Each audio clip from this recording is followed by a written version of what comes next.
उत्तर प्रदेश सरकारान घेतिल्ल्या निर्णयाप्रमाण गोंयांतय हलाल उत्पादनाच्या विक्रीचेर बंदी घालची तशेंच हलाल प्रमाणपत्र दिवपी संस्थांचेरय कारवाय करची अशी मागणी करपी निवेदन फोंड्या हांगासरल्या हिंदुत्ववाद्यांनी फोंड्या पुलीस स्थानकात दिला। RDX Goa bureau report.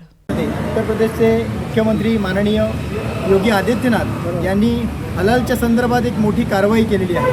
हलाल उत्पादन हलाल सर्टिफिकेट देणाऱ्या ज्या वेगवेगळ्या संस्था आहेत तर त्यांच्यावर एफ.आय.आर. त्या ठिकाणी रजिस्टर झाला आहे आणि आज वेगवेगळ्या मॉलमधून किंवा दुकानांमधून ज्या हलाल उत्पादन हलाल सिम्बॉल असलेल्या प्रोडक्टची जी विक्री होती आहे तर त्या ठिकाणी त्यावर कठोर कारवाई करण्याची प्रक्रिया त्या ठिकाणी सुरू झाली आहे। आज फक्त उत्तर प्रदेशमध्येच नाही तर गोव्यातसुद्धा किंवा देशभरातल्या वेगवेगळ्या कंपन्यांनी हे सर्टिफिकेट घेतलेलं आहे आणि ही उत्पादनं आज खुलेआमपणे सर्वत्र विकली जात आहेत। गोव्यामध्ये सुद्धा आम्ही पाहिलं की आज गोव्यातल्या वेगवेगळ्या दुकानांमध्ये ही उत्पादनं आहेत त्यावर हलालचा सिम्बॉल आहे तर ती दिसत आहेत। अगदी छोट्या छोट्या दुकानांमध्ये सुद्धा काल परवाच मडगावमधल्या रेल्वे स्टेशनवर तिथल्या दुकानावर प्रत्येक उत्पादन म्हणजे प्रत्येक वस्तूवर हलालचा सिम्बॉल असलेली उत्पादनं त्या ठिकाणी विक्री केली जात आहे। तर त्यामुळे आज आम्ही गोवा सरकारकडे मागणी करतोय की आज या हलाल उत्पादन हलाल सर्टिफिकेट देणाऱ्या या कंपन्यांवर कठोर कारवाई करावी, त्यांच्यावर तक्रारी नोंद कराव्यात अशा प्रकारची मागणी या माध्यमातून आम्ही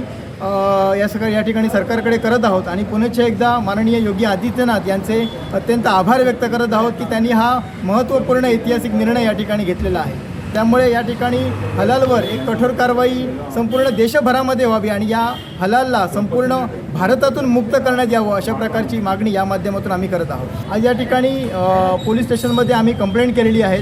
यापूर्वीसुद्धा इथल्या जिल्हाधिकाऱ्यांना आम्ही निवेदन दिलेलं आहे की यातून आमची हीच मागणी आहे की बहुसंख्य हिंदूंच्या देशामध्ये आज हलाल ही एक विशिष्ट धर्माला असलेली जी व्यवस्था आहे याच बहुसंख्य हिंदूंच्या देशामध्ये हिंदूंवर का लादली जाते। आज हिंदूंना कोणत्याही प्रकारच्या अशा प्रकारची हलालची आवश्यकता नसता हिंदूंवरच ही हलालची सक्ती का केली जाते तर त्याला आमचा विरोध आहे।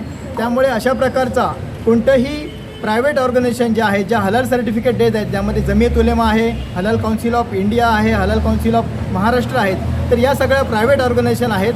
भारतामध्ये FSSI, FDA यासारख्या सरकारी संस्था असतानासुद्धा अशा प्रकारच्या प्रायव्हेट ऑर्गनायझेशनची काय आवश्यकता आहे। त्यामुळे अशांवर कठोर कारवाई व्हावी आणि भारतातून या हलाल सर्टिफिकेटवर कायमची बंदी घालावी अशा प्रकारची मागणी या माध्यमातून आम्ही करत आहोत।